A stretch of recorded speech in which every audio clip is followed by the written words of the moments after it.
Happy chapter day, y'all. Boruto number 70 is here. It is Born Zero, the homeless Hokage, Clean 15. And we're going to do it like this, bro. We're going to jump straight into the main plot point of this episode, of course, being Code's limiters. They are finally off after being teased so many times and all that. They are off. So that has happened. White hair Code. I'm pretty sure when he gets animated, he going to look gorgeous. I do like how they gave him a little bit of a makeover. It's not just like a big puff of smoke and all of a sudden it's just regular ass Code looking regular again. Interested in seeing a few things now that his limiters are off. Does it kind of change his Otsutsuki status? If I had to bet, I would say no. I think it's just more so a strength thing. I don't think any DNA will be altered. I still believe that Ada's love spell will work on him, and I think that's what we're gonna find out tomorrow. Now, this is the one thing I'm gonna warn y'all, bruh, because every time we get some Code hype, remember when we first got introduced to Code in the manga, right? In the manga, we was such a mystery. The nigga was guarding Ten Tails for all these years, and we ain't know shit. Didn't have no dialogue, no nothing. Just looked smooth as hell. We was all waiting on him. Then we get introduced. He claps up a few fodder ninja and all that, breaks out Ida. And then suddenly he becomes secondary to Ida. Like he became a cuck. Like he's under a love spell. He's simping and all this shit. Nigga getting clapped up. He did put some hands on Kawaki for a little bit, but that was before he knew he had his karma back.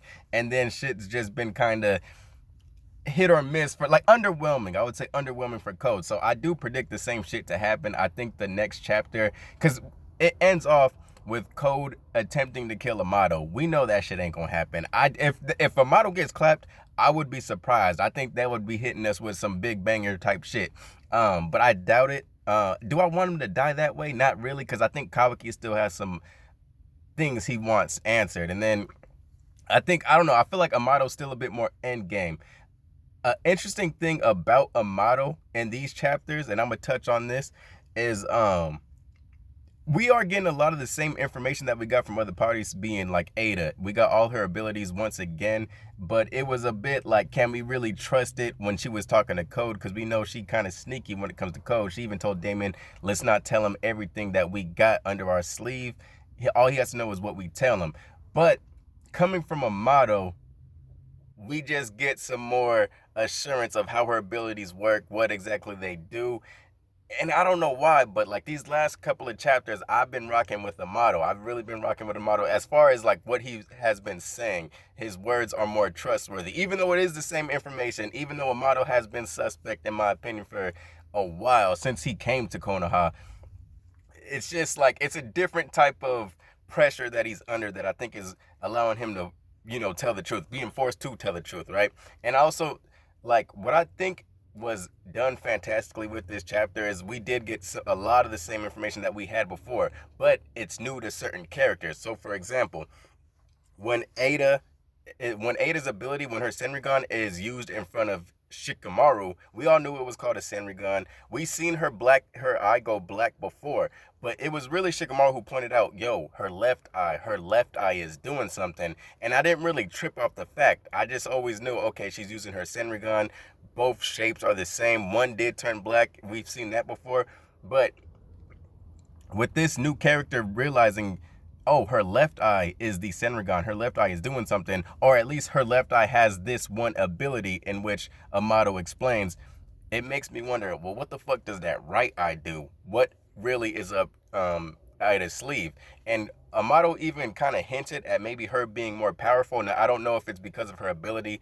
So, like, if Kawaki were to pull up, and this gets onto my other point with Amado, where he mentions, why would I allow you to bring Kawaki into this mess, when he also gives us once again the same information about the weaknesses to Ada's ability. It doesn't work on Otsutsuki or blood relatives. So he's saying to Shikamaru, why would I allow Kawaki to be in this battle where he almost died the last time and Ada wasn't even here? So that kind of hints that Ada may be a bit more strong. And then, like I said, we know she's been hiding some information from Code. But this kind of suggests that she may even have another ability, or it's just the fact that, okay, she could easily turn this battlefield into everyone versus Kawaki just off of her ability alone, right? But it also gave us another point of view, another perspective, because we all knew coming into the village, Amado was the one that we necessarily didn't trust. It came out of Naruto's mouth. Of course, Shikamaru be beefing with him. Sasuke had to fucking interrogate him a little bit more rough than everyone else. But we never really considered like Amado having trust issues with Shikamaru, right? He pretty much says, like, I know you don't like Kawaki like that. Ever since he's been in this village, he's been a problem. It would be easy for you to have him show up to the village and potentially have everyone involved in the battle die. It would be very convenient for you. So no, we're not gonna have Kawaki. I had to hide that information from you. That sounds like facts. That like it sounds like Amado wasn't lying about that. He genuinely has a worry about Kawaki. I don't think it's necessarily for Kawaki per se, but more so of the karma and what Amado wants from that karma. Now, another thing that we got some new perspective on, and of course, this comes with the conversation between Kawaki and Sumire. We know Kawaki has his karma again. We know even further now that Amado has done this without his permission, right? But this is new information to Sumire. And this also adds different perspective because we've never seen a side of Kawaki who says, you know what? For the first time, I'm actually thankful that I have karma. This is Kawaki. He never wanted karma. Even when Amado was kind of suggesting, hey man, let me give you this power again, he was pretty much storming out the lab, saying, fuck all this, I ain't doing this shit. You know I hate karma, right? But something within him craved it. He admits it in this chapter. Like, man, to be honest, I wanted it. This is something now I realize that I need it. And for the very first time, I am thankful. This is what allowed me to save Naruto. And now Sumire flipping the script. This also brings Sumire's suspension of Amado to light. Now, this is something that was known between Amado and Sumire. Sumire asked these little roundabout questions. Amado had to call her out her name a few times. And of course, the readers as well knew this, but this is Sumire's first time expressing this suspicion to someone outside of Amado. So this is to Kawaki, someone who we still view at this point as an ally. So this is information being relayed to an ally from Sumire, where she says, look, I think you're playing into his plan. The way you feel about karma could be exactly what Amado wants. I think Amado is using you specifically for your karma, right? So that is brought to light, and I really think that was dope. Now, I thought a lot of that was nuanced and it was necessary. Like it was like they made a lot of the information that we currently have new in a way just by adding different perspectives. They still worked like it was like working with old ingredients but making it taste like something totally different. I think that was dope because essentially we didn't necessarily learn too much aside that we got a new version of code now. He is now surpassing Jigen.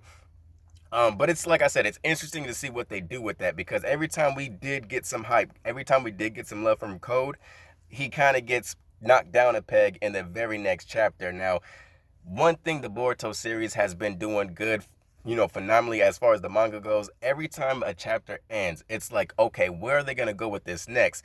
This one, it's not so much of a suspense type of thing, but it's like they have a plethora of options of what they could go next. Like, how soon does Code come back? Now that his limiter's off, how soon does he make his return to Konoha and say, okay, let's finish this? I got Shikamaru to add on my list now. I'm packing up all y'all, right? If he doesn't hurry up, what makes him wait? I think it's going to be either Ada, who, continues to use her love ability, or it's going to be Amado, who suddenly says, hey, I still have another code word. You're mine now, Code. And we'll see how the fuck that happens. And I think it may even be a negotiation between Amado and Ada, because I noticed, like, for someone to hate Amado, right? Speaking of Ada, when she was in her presence, it didn't necessarily feel like her tone was like, I hate you. It was more so like she seemed more concerned about Kawaki than Amado, right? So it just may be a thing where her love or her potential desire, her desire for Kawaki surpasses her hate for Amado. It could be something like that. But it didn't really feel like Amado was too much on her mind as terms of a priority goes. It's just something that she told Code, right? But it would be interesting to see where they go with that. Does the Leaf hold another meeting, gets other villages involved and shit like that? Let me pause right quick. But one thing I also noticed, because this has been happening or stated within consistent chapters, like back-to-back consecutive chapters already, I feel like they might want to give us more time because, but as far as another returning of Code goes, because in this chapter, Amado also states, Kawaki and Boruto, they could benefit for some more training, right? We got the dialogue with Sarada and Mitsuki in the previous chapters. We need to get stronger. We need to start battling for our training for Otsutsuki. So it's like this constant theme of wanting to get stronger, right? Now, in terms of Boruto and Kawaki, I feel like it's just a matter of untapping that hidden potential within them. They both have the ability of pretty much gods. They just have to master their karma. They have to learn how to access that ability greater. So I don't think it's going to be too long of a leap for them to all of a sudden, meet or surpass Code. But I just feel like, I don't know, like that's what I'm saying. They left us here. I don't know what's happening next. I'm excited for the next chapter. I fucks with it heavy. But that's all I got for now. Peace, take care, and thank you.